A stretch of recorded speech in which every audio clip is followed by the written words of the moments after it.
ഇന്ന് നമുക്ക് സിറൈ എന്ന സിനിമയെപ്പറ്റി പെട്ടെന്നൊന്ന് നോക്കാം. ഇതൊരു സാധാരണ ജയിൽ ത്രില്ലറാണെന്ന് കരുതരുത് കേട്ടോ. 1997 2002 കാലഘട്ടത്തിൽ ഒരു പോലീസുകാരൻ ഒരു പ്രതിയെ കോടതിയിലേക്ക് കൊണ്ടുപോവുകയാണ്. ആ യാത്രയിൽ ഈ സിസ്റ്റം എങ്ങനെയാണ് സാധാരണക്കാരെ തകർക്കുന്നതെന്ന് സിനിമ ശരിക്കും നമുക്ക് കാണിച്ചു തരുന്നുണ്ട്. ഒന്നാമത്തെ കാര്യം, ഈ സിനിമയുടെ ഏറ്റവും വലിയ കരുത്ത് അതിന്റെ റിയലിസമാണ്. ശരിക്കും ഒരു പ്രതിയെ കൊണ്ടുപോകുന്ന നടപടിക്രമങ്ങൾ, കോടതിയിലെ ആ തിരക്ക്, ഉദ്യോഗസ്ഥരുടെ പെരുമാറ്റം, ഇതൊക്കെ ഒരു തരി പോലും അതിഭാവകത്വമില്ലാതെ ഒരു ഡോക്യുമെന്ററി പോലെയാണ് കാണിക്കുന്നത്. രണ്ടാമതായിട്ട് പറയേണ്ടത് വിക്രം പ്രഭുവിന്റെ പെർഫോമൻസ് ആണ്.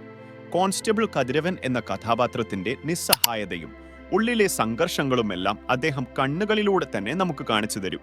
മിണ്ടാതെ നിന്നാൽ നശിക്കും, സംസാരിക്കണം എന്ന് തിരിച്ചറിയുന്ന ആ ഒരു മൊമെന്റ്, അത് സിനിമയിലെ ഒരു ഹൈലൈറ്റ് തന്നെയാണ്.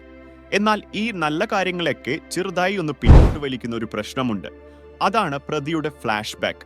സ്ഥിരം കാണുന്ന പോലെ ഒരു മുസ്ലിം കുടുംബം, മതപരമായ പ്രശ്നങ്ങൾ, പിന്നെ ഒരു ക്രൂരനായ വില്ലൻ, ഇതെല്ലാം ചേർന്നപ്പോൾ ആ ഒരു ഭാഗം വളരെ ആർട്ടിഫിഷ്യലായി തോന്നിപ്പോയി. ചുരുക്കി പറഞ്ഞാല്, ആ ഫ്ലാഷ് ബാക്ക് രംഗങ്ങളിലെ പോരായ്മകൾക്കിടയിലും വിക്രം പ്രഭുവിന്റെ മികച്ച പ്രകടനവും റിയലിസ്റ്റിക് മേക്കിങ്ങും സിറയെ തീർച്ചയായും കണ്ടിരിക്കേണ്ട ഒരു അനുഭവമാക്കി മാറ്റുന്നുണ്ട്.